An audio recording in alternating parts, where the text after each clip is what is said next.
C'est ce qui est un peu paradoxal dans cette affaire, c'est que lors de la conférence de presse qu'a donnée la police de Las Vegas ce vendredi après-midi, eh bien, on n'a pas eu d'éléments vraiment nouveaux parce que la police l'a admis elle-même. L'ensemble de l'affaire et surtout la plupart des détails en fait sont connus depuis maintenant plusieurs années, mais la police n'avait pas les preuves supplémentaires pour inculper des personnes. Alors ce que l'on sait, c'est que Tupac a été tué dans sa voiture, il a été atteint de plusieurs coups de feu dans sa voiture à Las Vegas. Vous l'avez dit, par des membres d'un gang rival avec lesquels il y avait eu une altercation quelques heures plus tôt. Et l'homme qui a été inculpé aujourd'hui, eh bien, c'est Duane Davis, ancien membre de ce gang et qui est considéré par la police comme le cerveau de toute l'affaire. Ce n'est pas lui qui a appuyé sur la gâchette, mais il aurait commandité ce meurtre et il a surtout reconnu en 2018 avoir été présent dans la voiture d'où sont partis les coups de feu vers Tupac.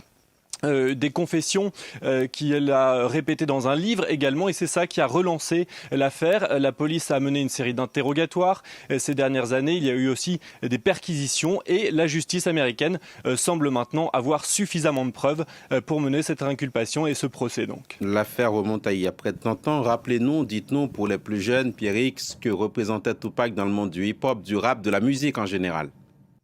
Oui, eh bien c'est désormais une légende absolue, hein, Tupac. Il faut savoir qu'il a une carrière effectivement fulgurante. Il est né à New York, de parents militants, très actifs au sein des Black Panthers. Mais c'est sur la côte ouest, ici en Californie, qu'il a vraiment été connu. 5 albums sortis entre 1991 et 1996, l'année de sa mort.